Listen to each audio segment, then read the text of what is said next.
Okay, அவதானிங்க. அரசாட்சி அப்படின்னு சொன்னா இதுல நான் எழுதிக்கிறத பாருங்க.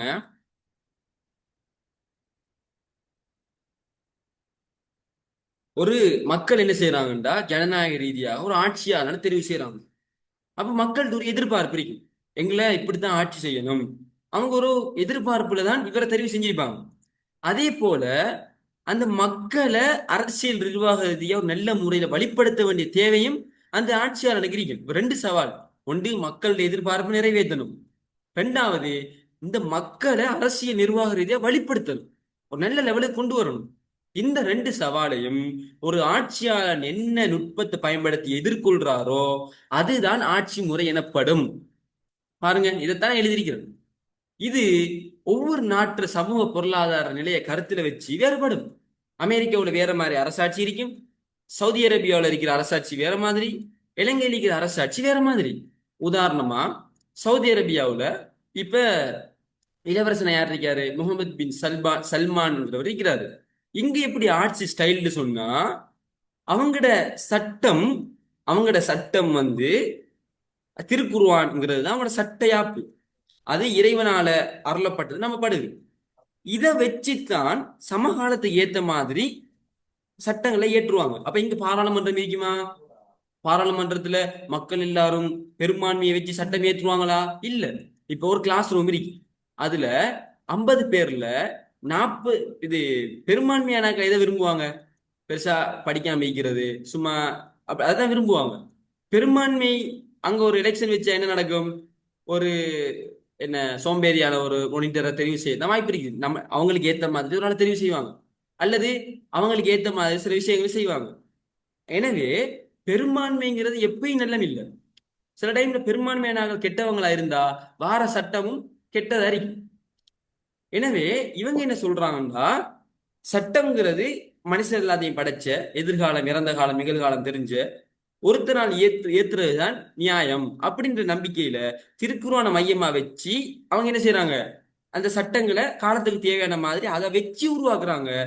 நிர்வாகத்துறை அந்த சட்டத்தை இம்ப்ளிமெண்ட் பண்றதுக்கு சில நிர்வாகங்கள் இருக்கும். அந்த சட்டத்தின் அடிப்படையில தீர்ப்பு கொடுக்க நீதிமன்றம் இருக்கு.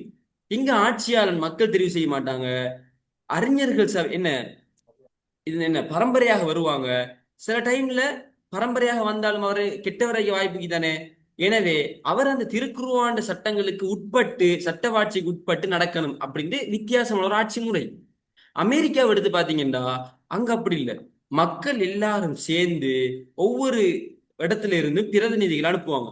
அவங்க எல்லாரும் சேர்ந்து பாராளுமன்றத்துல சட்டங்களை ஏற்றுக்கொள்ளுவாங்க. அந்த சட்டம் மக்களோட பெரும்பான்மை விருப்புக்கு ஏத்த மாதிரி இருக்கும். அந்த சட்டம் நாட்டில் இம்ப்ளிமெண்ட் பண்ணப்படும். இது ஒரு வித்தியாசமான ஆட்சி முறை. வடகொரியாவை எடுத்தீங்கன்னா அங்க சர்வாதிகார ஆட்சி முறை. நீங்க எலெக்ஷன் நடக்கும், எலெக்ஷனுக்கு போனீங்கன்னா அங்க ஒரே ஒரு ஆளோட பேர் மட்டும் தான் இருக்கு, அதுக்கு மட்டும் ஓட் போட்டுட்டு வரணும். இப்படி ஒரு ஆட்சி முறை. எனவே இந்த அரசாட்சிங்கிறது வித்தியாசம் வித்தியாசமாக நடக்கும். அந்த நாட்டு வரலாற்று பின்னணி, அவங்களோட சமூக, அதே போல அரசியல் பொருளாதார பின்னணி, இதெல்லாம் மையமா வச்சு ஒவ்வொரு நாட்டு ஆட்சியும் வேறுபடும். இப்ப நான் ஒரு டெக்னிக்ல படிச்சு தரேன். ஏன்? நான் சைக்காலஜி படிச்சிருக்கிறேன், எனவே உங்களுக்கு சைக்காலஜி எப்படி தெரியும், அதுக்கேற்ற மாதிரி ஒரு டெக்னிக்ல நான் படிச்சு தரேன். இதே போல என்ன செய்வாங்க, ஒரு மீடியா ஐடி படிச்சவங்க அதுக்குரிய ஒரு டெக்னிக்ல பிரசன்டேஷன் மூலமா அப்படி படிச்சு தருவாங்க. இதே போலதான் அரசாட்சிங்கிறது என்ன, ஒவ்வொரு டெக்னிக்கை பயன்படுத்தி அந்த நாட்டை அவங்க எப்படி ஆட்சி பண்றாங்க, இதுதான் அரசாட்சி. சரியா? ஓகே, அடுத்தது அரசியல் நடத்தை. இது மிச்சம் ஈஸியான ஒரு தலைப்பு. அரசியல் நடத்தை என்னண்டா, இந்த அரசியலும் மனிதர்கள்ன்ற செயற்பாடும் நகமும் சதையை போல. அரசியல் இருந்து மனுஷனை பிரிக்கலாம், அதே போல மனுஷில் இருந்த அரசியலை பிரிக்கலாம். ஏண்டா மனிதன் செயற்பாடு தான் அரசியல். நாங்க ஏற்கனவே படிச்சிருக்கோம், மனிதன் அரசியல் ரீதியாக செயற்பாடுற செயற்பாடு தான் அரசியலா வந்திருக்கு. எனவே மனுஷன் அரசியலோட நல்ல தொடர்பு படுறதால நாங்க மனுஷன் நடத்தைய பத்தியும் எங்கட பொலிட்டிக்கல் சயின்ஸ்ல படிக்கிறோம். ஏன் அவன் சண்டை பிடிக்கிறான், ஏன் அவன் இந்த கட்சிக்கு வாக்களிக்கிறான், ஏன் அவன் வாக்கு போடாம இருக்கான், இப்படியெல்லாம் மனுஷன நடத்தைகளை பத்தியும் எங்கட பொலிட்டிக்கல் சயின்ஸ்ல நாங்க படிப்போம். அந்த வகையில கிரேக்க காலத்துல பாத்தீங்கன்னா நேரடி ஜனநாயகம் நடந்துச்சு. மனுஷன் நடத்தை எப்படி இருந்துச்சு? நேரடி ஒரு இடத்துக்கு போவாங்க, தங்களுக்கு விருப்பமான ஒரு தலைவனை தெரிவு செய்வாங்க, தெரிவு செஞ்சுட்டு அவருக்கு கட்டுப்பட்டு நடப்பாங்க. ஆனா இந்த காலத்துல நேரடி ஜனநாயகம் வாய்ப்பு இல்லை. ஏன்னா பெரிய பெரிய நிலப்பரப்பு. எனவே மறைமுக ஜனநாயகம் நடக்குது.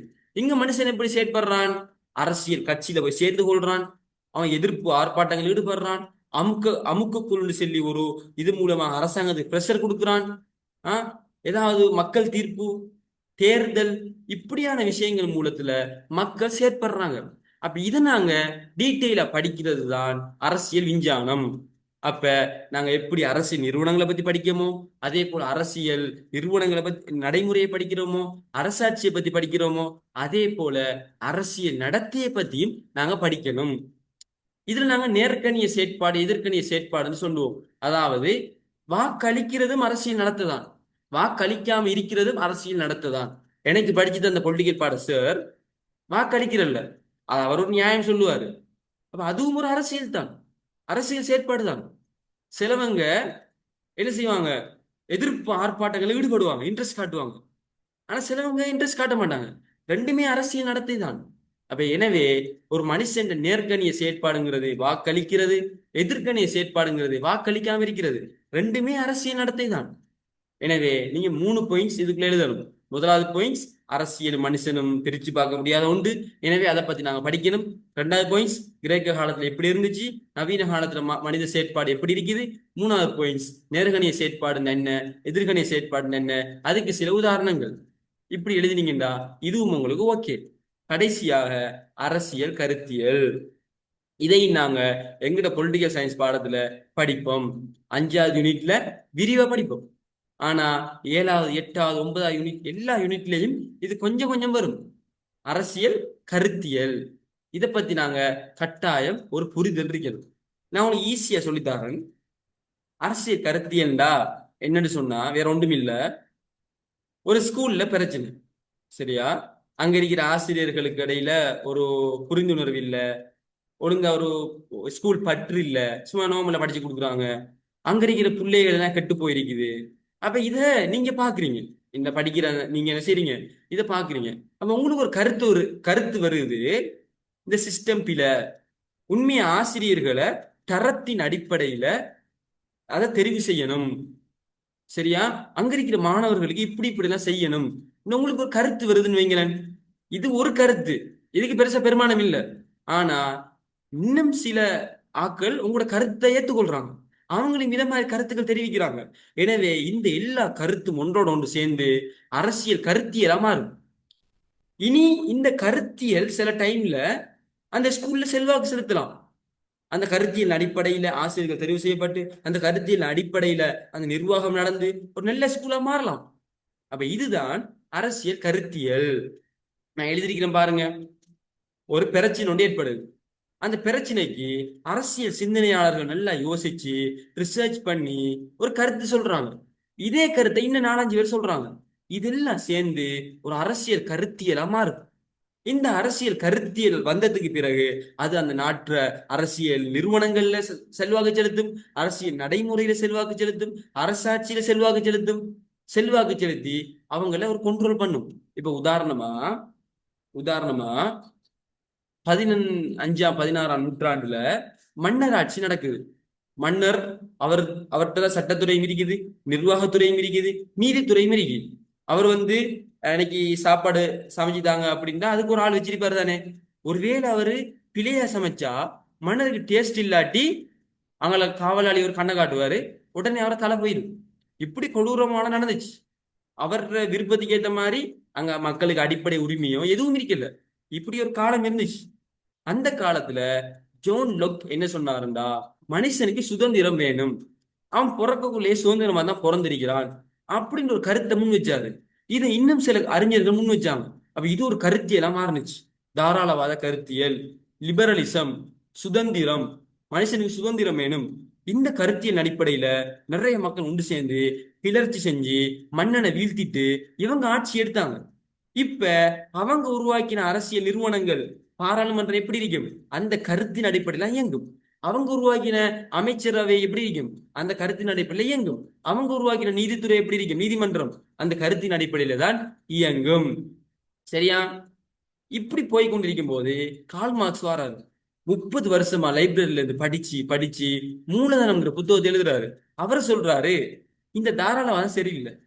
பணக்காரன் பணக்காரன் ஆயிட்டே போறான், ஏழை ஏழை ஆயிட்டே போறான். ஏழைகள் ரத்தத்தை உறிஞ்சி இவங்க பெருசா உழைச்சிட்டு வராங்க.